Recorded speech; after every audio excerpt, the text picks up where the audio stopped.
Und da war es halt immer so, dass die Coaches gesagt, die kennen welche, dass sie dann einen Kontakt herstellen und dass man einfach dann schaut, dass das dann zustande kommt. Und das war letztendlich 3 Jahre Wartezeit, wenn man so möchte, weil es wurde immer wieder erzählt, dass man einen kennt und spielen nochmal diese Saison und dann schauen wir nach der Saison. Und letztendlich habe ich dann wieder auf mein Vorbild gehört, mein Vater, der gesagt hat, ruf doch einfach die Schulen selber an und frag nach. Wo ich sage, ach, da kannst du keinen anrufen, da musst du einen kennen, da brauchst Beziehungen. Ja gut, mach doch einfach. Und dann habe ich es auch gemacht und ich habe mich dann quasi, das war da so 2003, selber recruited. Das ist sehr bemerkenswert auf jeden Fall. Bevor wir dazu kommen, du hast 3 Jahre dann bei den Crocodiles gespielt? Ja. Okay, in der GFL. GFL, ja. Wie war das für dich? Also welchen Einsatz hast du erbracht, um in Köln zu spielen? Deine Familie hat ja trotzdem dann in Rodenbach schon gewohnt in der Zeit? Oder Genau. waren die noch in Rodenbach, genau. Also mit 16 ich war 16, dann sind wir nach Rodenbach gezogen. Eltern haben ein Haus gekauft, so richtig schön auch hier bei uns. Und der Einsatz war, ich musste mit dem Zug nach Köln fahren und das war letztendlich 3-mal die Woche, dann zu den Spielen. Habe auch nie ein Training verpasst, also ich war da sehr footballaffin, also es gab auch nichts anderes. Auch kein Spiel verpasst? Kein Spiel verpasst, auch Klopf auf Holz nie verletzt und es waren auch so Stories wie den letzten Zug mal verpasst, weil man zu lange gequatscht hat nach dem Training und dann musste ich auf dem Bahnhof übernachten und so eine Geschichten, immer mit der vollen Montur. Und bis ich irgendwann dann auch letztendlich ein Auto hatte, Führerschein, dass sich das auch so überhaupt lohnt. Aber die Crocodiles haben mir damals das Zugticket bezahlt und das war ja natürlich dann ein Geschenk, guckt man nicht ins Maul und das macht man. Und im Zugfahrt war auch viel angenehmer, weil dann konntest du auch nach dem Training einfach mal chillen oder auch Hausaufgaben machen, ne? Lernen. Das kannst du ja beim Autofahren nicht. Ne? Und dementsprechend war das letztlich ein großer Zeitaufwand, weil mit dem Zug fährst du halt einfach auch länger. Ne? Aber dafür hat es sich gelohnt. Das war für mich überhaupt keine Frage, weil es gab nichts anderes. Ne? Das wollte halt Football spielen. Ja, das war deine Entscheidung, dass wenn du auf diese Ebene kommen willst, musst du alles geben, mehr als 100%. Es war auch interessant, gerade Neuwied ist eine kleine Stadt. Also ich bin da auch in aller Munde gewesen. Boah, der Milan ist in Köln, der spielt in Köln, erste Bundesliga. Ja, und das ist ja natürlich auch so, als Sportler bist du ja auch irgendwo ein Stück Narzisst und Egoman. Und das ist dann natürlich auch, wo du sagst, ist schön, ne? Du kommst aus Neuwied raus. Ne? Man füttert das Ego dann sehr schnell. Ja, auf jeden Fall. Ne? Und die Leute fragen dich, du kannst erzählen.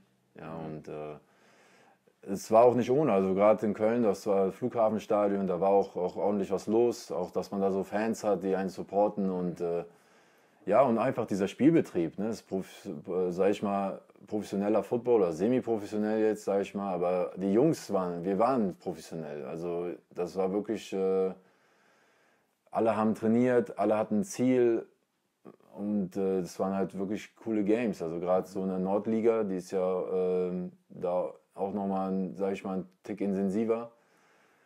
Und es war einfach eine super Zeit, ne? Cool, richtig cool. Sprechen wir über den American Dream.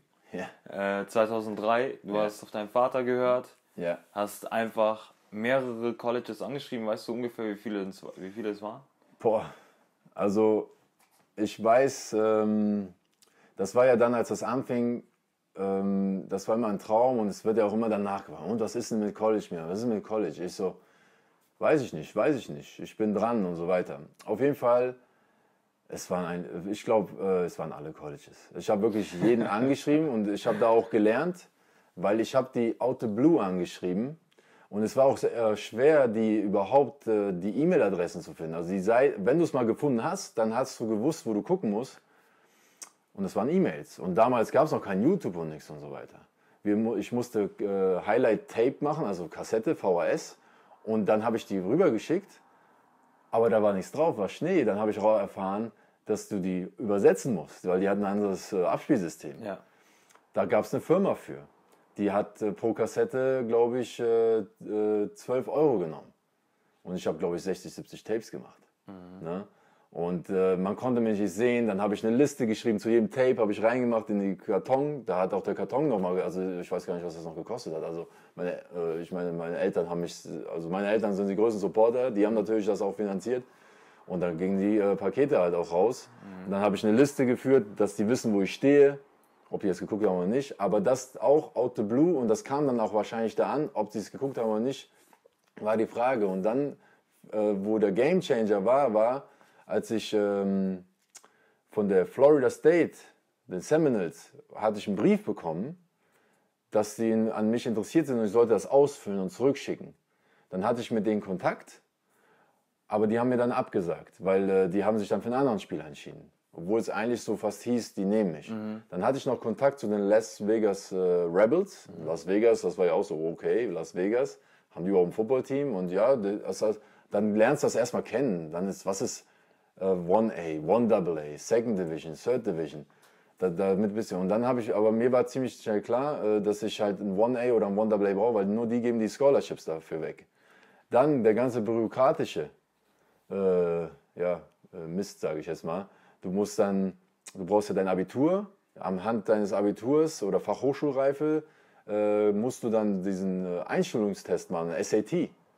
Und weil du keine Muttersprache Englisch hast, musst du einen TOEFL noch machen.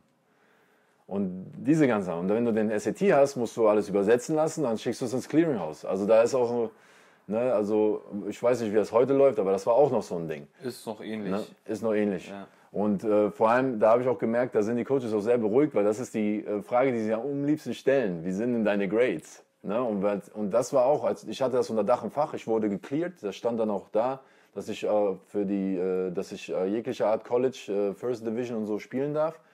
Und das war auch für die eine riesen Erleichterung, habe ich gemerkt, weil das war dann vom Tisch. Einzige, was bei mir noch nicht stimmte, war der TOEFL-Score. Ne? Und den Test habe ich insgesamt 4 Mal gemacht.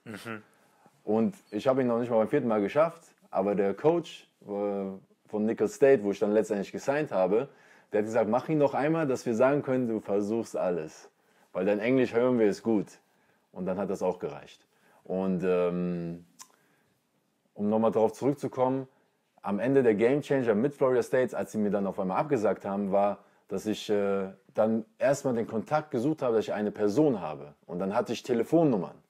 Und dann habe ich jeden Tag diese Nummern abgeklappert. Und habe angerufen, habe gefragt, hey Coach, wie geht's dir? Hier ist Milan. Man weiß ja noch, ich bin aus Deutschland. Mein größter Traum, dies und das. Und die Liste wurde immer kleiner mit den Absagen. Aber am Ende hatte ich 7 Schulen, die interessiert waren. Ja. Und, Nicholls State. Und 3, die wollten mich signen. Das war Appalachian State, dann die Illinois Leathernecks, die sind ich glaube bei Michigan, da Chicago. Und Nicholls State wusste ich gar nicht, aber Appalachian hat mich eingeladen für ein 48-Hour-Visit, damit die sicher sein können, dass ich das bin auf dem Tape.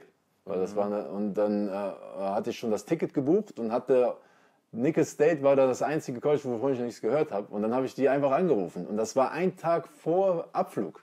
Okay. Und dann rufe ich Nicholls State an und der Coach geht ran, Coach Kelly. Und dann sagt er, so gut, dass du anrufst, wir wollen dich signen.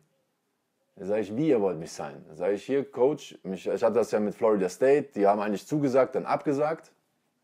Dann sage ich, morgen fliege ich nach Appalachian State, die wollen mich sehen und dann auch signen. Also sag mir nicht, ihr signt mich und dann signt ihr mich nicht. Nein. Warte mal, ich hole den Head Coach. Dann kommt Coach Daryl Day, hieß er. Ja, Milan, wir haben dein Tape gesehen, wir wollen dich für unser Programm haben. Hast du ein Faxgerät? Ich so, ja, wir haben ein Faxgerät. Dann sage ich, gib mir mal die Nummer, ich schicke dir den Scholarship direkt rüber.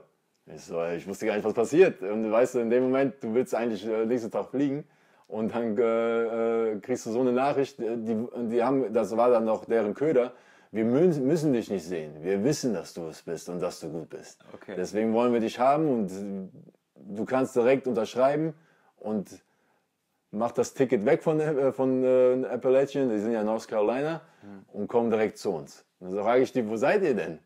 dann sagen die in Louisiana. Und ich war halt vom Musikstil, Hip-Hop, Rap, Dirty South war ich halt Riesenfan. Als die gesagt haben Louisiana, dann war für mich vorbei. Und dann habe ich gesagt, okay, Coach. Und ich komme dann raus, ihr müsst euch vorstellen, ich rede mit denen in meinem Kinderzimmer und leg dann auf und sag so, ich habe ein Scholarship. Ja, und ich gehe raus zu meiner Mama und sage so, Mama, ich habe eine Schule, die haben mich gesigned. Und dann in dem Moment kommt das Fax rein. Und ich lese das, ich konnte noch nicht so gut Englisch, aber da stand halt alles drauf, da stand halt, ne, wo ich meinen Namen einfüllen soll und so weiter. Und soll es den erstmal so per Post zurückschicken. Das war Reizüberflutung. Ne? Und dann hatte ich am den Tag noch Training. Ne? Und da war ich so ein bisschen Gastcoach bei der Jugendmannschaft. Und da war auch immer gefragt. Und dann bin ich dann hingefahren, auch zu dem Stadion. Und dann habe ich gesagt, ey, ich habe ein College. Ich bin weg. Und ich war ja schon älter. Ich war ja schon 24. Ja. Ne? Und ja, mega. Also das war... Also das kann ich euch gar nicht beschreiben, wie das sich anfühlt.